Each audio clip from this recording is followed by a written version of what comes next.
কারো কাছ থেকে 1 কোটি, কারো কাছ থেকে 5 কোটি, এইভাবে শত শত কোটি টাকা নিয়ে আসছে। ধরেন একটা ফ্ল্যাট 10 জনের কাছে বিক্রি করছে। ধরেন দেশে একজনের কাছে বিক্রি করছে, বিদেশে একজনের কাছে বিক্রি করছে, আবার একজনের কাছে ধরেন 5,000 টাকা স্কয়ার ফিট বিক্রি করছে, কারো কাছে 6,000 টাকা স্কয়ার, কারো কাছে 3,000 টাকা স্কয়ার ফিট বিক্রি করছে। প্লটটি বুঝিয়ে দিয়েছে, রেজিস্ট্রি করে দিয়েছে। কারণ আপনি জানেন রেজিস্ট্রি করতে যে রেজিস্ট্রি যাকে করে তার অনেক সময় না থাকে, যার নামে করা হয় সে অনেক সময় না থাকলেও চলে, যিনি করেন তার থাকতে হয়। এখন আপনি আমাকে দাগ নাম্বার দিয়ে একটা রেজিস্ট্রি করে দিলেন, দেওয়ার পরে আমি যখন সরজমিনে আসবো তখন দেখি আমার যেটা রেজিস্ট্রি করে দিয়েছেন সেটা আমার নাই, সেই দাগে আমার জায়গা নাই, সেখানে আমার অবস্থান নাই।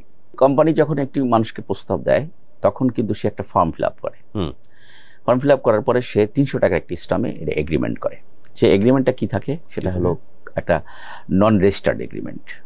তাহলে আমি আপনাকে বললাম যে এই প্লটটি আমি কিনবো অথবা এই ফ্ল্যাটটি আমি কিনবো, আপনাকে বুকিং মানি আমি 30% দিলাম। 30% দেওয়ার পরে আপনি আমাকে বললেন যে বাকিটা আমাকে কিস্তিতে দিবেন।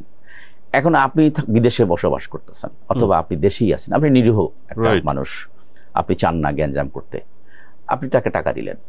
যখন আপনার সময় শেষ হলো তখন সে আপনাকে রেস্টই দিল না, সে আপনাকে গড়িমসি করতে শুরু করলো, আপনাকে ফোন দিল না, আপনাকে ফোন ধরবে না, আপনাকে বলছে কালকে দিচ্ছি, আগামী দিন দিব, দিচ্ছি, রেডি হচ্ছে, দিবে না। আপনি হয়তো সর্বোচ্চ একটা কেস করতে পারবেন। যিনি কেস একটা করে তার জন্য তো বিশাল প্রবলেম, আর যার কেসের পরে কেস থাকে, যিনি আইনগত সহায়তাই, যার জন্য আইনের জন্য যার ব্যবসা, আইনি ব্যবসা, মানে আইনের সাথে তার প্রতিনিয়ত তার যার মানে আসা যাওয়া, আর যে লোকটা নিউ একটা প্রোডাক্ট কেনার পরে সে আইনে যেতে চায়, পরিশেষে তখন কি বলে, সেটা সবচেয়ে দুঃখজনক ব্যাপার হয় এটা, তখন বলা হয় যে ঠিক আছে আপনি যদি প্লটটি না নিতে চান আপনার প্লটটি আপনি ক্যান্সেল করুন। ক্যান্সেল করলে কি আমি বিরক্ত হয়ে যাচ্ছি যে না আমি আর প্লটটি নিব না, তখন এই কোম্পানিগুলো, এই প্রতারক কোম্পানিগুলো বলে যে ঠিক আছে তাহলে আপনি আপনার প্লট ক্যান্সেল করেন। ক্যান্সেল করলে কি করতে হবে, ক্যান্সেল করলে আপনি এখান থেকে 10% অথবা 50% ডিসকাউন্ট হবে।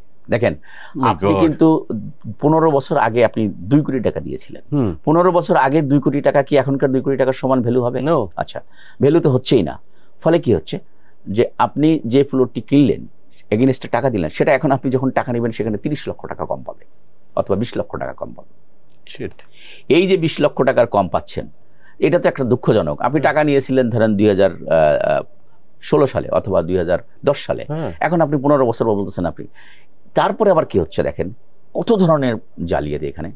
আবার তখন আবার বলবে যে ভাই আপনার টাকাটা কিন্তু আমি এককালীন দিতে পারবো না। কেমন ভাবে দিব, আপনাকে আমি কিস্তি কিস্তি করে দেবো। আপনি 2 কিস্তি দিলেন, আবার 4 মাস পরে 2 কিস্তি দিলেন, আপনি দিতে থাকলেন, আপনার জীবন শেষ।